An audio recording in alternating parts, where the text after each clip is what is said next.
한국을 보고 전 세계가 벌벌 떨고 있습니다. 일본이 한국에 무릎 꿇은 충격적인 이유. 미국이 한국 없이는 안 된다며 SOS를 쳤습니다.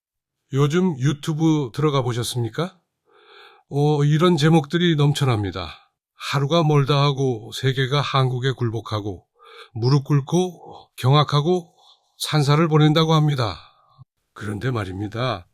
제가 67년을 살아오면서 세상 돌아가는 걸 좀 봤는데 이게 도대체 무슨 세상입니까? 오늘은 이 국뽕이라는 것에 대해서 아버지 입장에서 좀 이야기를 해보려고 합니다. 국뽕, 나라 국자에 마약뽕자를 붙인 말입니다. 자기 나라가 얼마나 대단한지를 보면서 마약에 취한 것처럼 쾌감을 느끼는 현상을 말합니다. 제가 젊었을 때는 이런 말이 없었습니다. 왜냐하면 그때는 진짜로 나라가 어려웠으니까요. 1958년에 태어나서 보릿고개도 겪어보고 새마을운동도 해보고 IMF도 겪었습니다. 그때는 허튼 소리 할 여유가 없었어요. 진짜로 열심히 일해서 먹고 살아야 했으니까. 그런데 지금은 어떻습니까? 나라가 좀 살만해지니까 이상한 현상이 벌어지고 있습니다. 유튜브에 올라오는 국뽕 영상 제목들을 한번 보십시오. 한국이 천재라는 소리를 듣는 이유. 세계가 한국만 넋놓고 바라보는 이유. 한국 때문에 전 세계가 전율을 느끼는 이유. 도대체 이런 이유가 얼마나 많길래 매일 새로운 영상이 올라옵니까? 지구상의 나라가 200개가 넘는데 전 세계가 한국만 쳐다보고 있다고요? 말이 됩니까? 자, 그러면 왜 이런 콘텐츠가 인기가 있는 것인가? 이게 중요합니다. 제가 보기에 국뽕에 빠지는 사람들의 공통점이 있습니다. 자기 스스로 서지를 못합니다. 개인으로서의 자존감이 부족하니까 나라나 민족 같은 큰 것에 자기 자신을 투영하는 겁니다. 내가 불고기를 좋아하면 그냥 좋아하면 됩니다. 내가 BTS 음악이 좋으면 그냥 들으면 됩니다. 그런데 왜 외국인한테 확인을 받아야 합니까? 왜 미국 사람이 영국 사람이 한국 음식 맛있다고 해줘야 비로소 만족을 합니까? 제 아들놈한테도 이런 얘기를 합니다.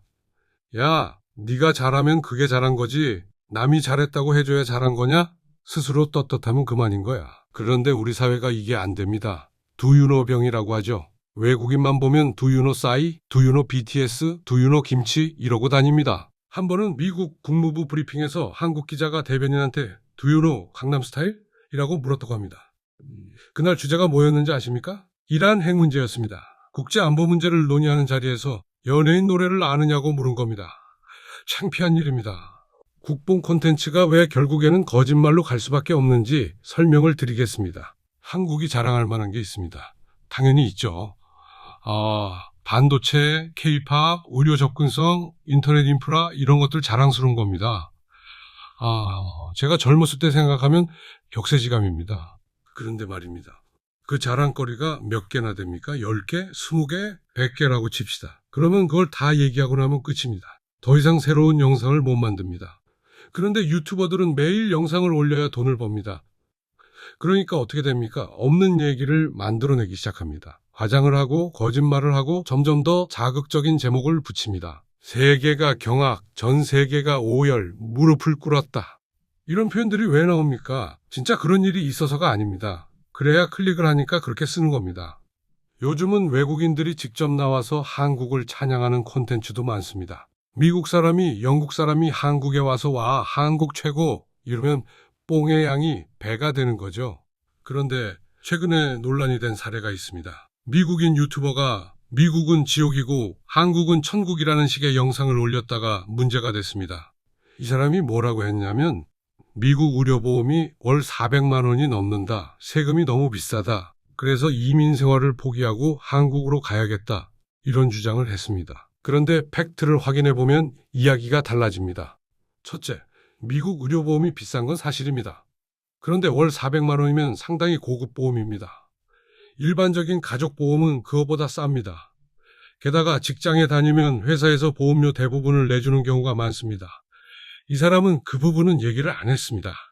둘째, 재산세가 비싸다고 했는데 이 사람이 사는 텍사스는 재산세가 높은 대신 주소득세가 0%입니다. 그래서 부자들이 텍사스로 많이 갑니다. 일론 머스크도 캘리포니아에서 텍사스로 이사했습니다. 소득세 0%라는 건 얘기 안 하고 재산세만 얘기한 겁니다. 셋째, 이 사람 집이 8,000평짜리 저택이라고 합니다.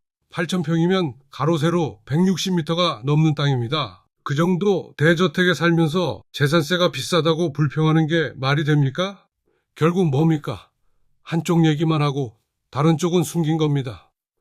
그래야 미국은 지옥, 한국은 천국이라는 프레임이 만들어지니까요. 역사도 국뽕으로 왜곡한다. 우리가 남의 나라 역사 왜곡에는 민감하면서 정작 우리 역사는 어떻게 배웁니까? 제가 불편한 얘기를 좀 하겠습니다. 석굴암이 세계적인 걸작이라고 합니다. 맞습니다. 그런데 그 석굴암이 일제시대 전까지 어떤 상태였는지 아십니까? 수백 년 동안 방치돼서 거의 무너진 상태였습니다. 일제가 고친 겁니다. 이 얘기는 안 합니다.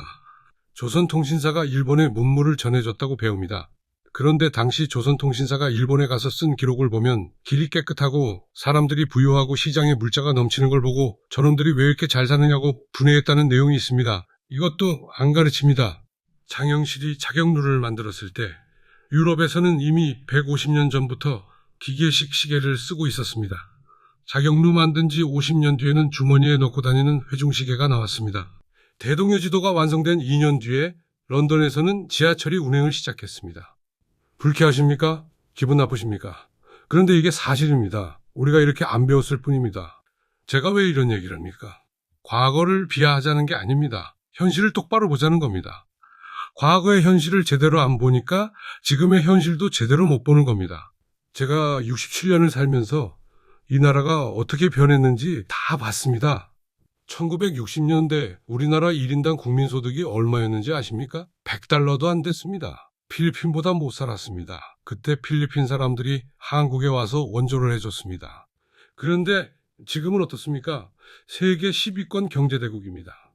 반도체, 자동차, 조선, K컬처. 이게 진짜 자랑스러운 겁니다. 이건 사실이니까요. 그런데 국뽕은 이걸로 만족을 못합니다.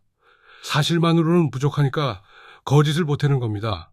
세계가 벌벌 떤다, 무릎을 꿇었다 이런 허황된 얘기를 만들어내는 겁니다. 진짜 애국이 뭡니까? 내 나라의 장점을 알고 자부심을 갖는 것. 이건 좋은 겁니다. 그런데 동시에 부족한 점도 알고 더 나아지려고 노력하는 것. 이게 진짜 애국입니다. 저희 아버지 세대, 그분들이 진짜 애국자들입니다. 없는 살림에 새벽부터 밤까지 일하면서 이 나라를 일으켜 세웠습니다.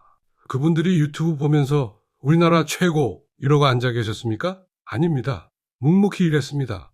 국뽕이 그냥 기분 좋자고 보는 콘텐츠 아니냐, 뭐가 문제냐 이렇게 생각하실 수도 있습니다. 문제가 있습니다. 첫째, 현실 감각을 잃게 만듭니다. 매일 세계가 한국에 굴복한다는 영상만 보면 진짜로 우리가 세계 최강인 줄 착각합니다. 그런데 현실은 어떻습니까? 우리는 여전히 강대국 사이에 낀 분단 국가입니다. 미국, 중국, 일본, 러시아 이 나라들 사이에서 살아남으려면 냉정해야 합니다. 국뽕에 취해 있으면 안 됩니다. 둘째, 진짜 문제를 못 보게 만듭니다. 저출산, 고령화, 청년 실업, 가계부채 이런 심각한 문제들이 산적해 있습니다. 그런데 한국 최고만 외치고 있으면 이런 문제가 눈에 안 들어옵니다.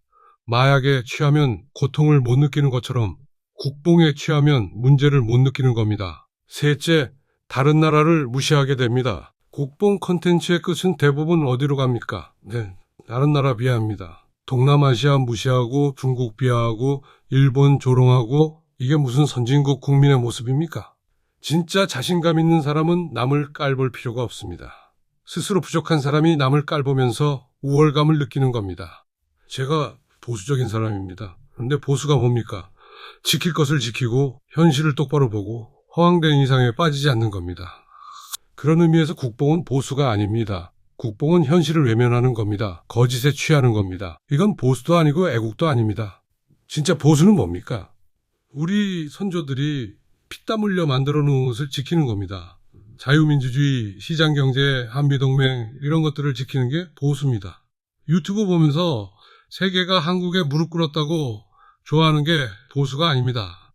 그리고 보수라면 자립을 얘기해야 합니다. 스스로 서는 겁니다.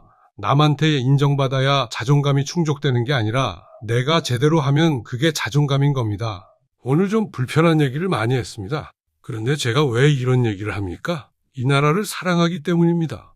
저는 1958년에 태어나서 이 나라가 폐허에서 일어나는 걸 봤습니다. 보릿고개도 겪어봤고 한강의 기적도 봤습니다.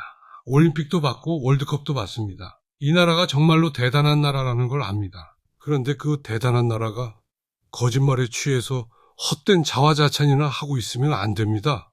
우리 아들, 딸 세대한테 뭘 물려줘야 합니까? 거짓으로 포장된 환상을 물려줘야 합니까? 아니면 냉정하게 현실을 보고 더 나아질 수 있는 힘을 물려줘야 합니까? 국뽕은 마약입니다. 잠깐 기분은 좋아지지만 결국에는 몸을 망칩니다. 진짜 애국은 현실을 똑바로 보는 겁니다. 장점은 장점대로 알고 부족한 건 부족한 대로 인정하고 더 나아지려고 노력하는 겁니다.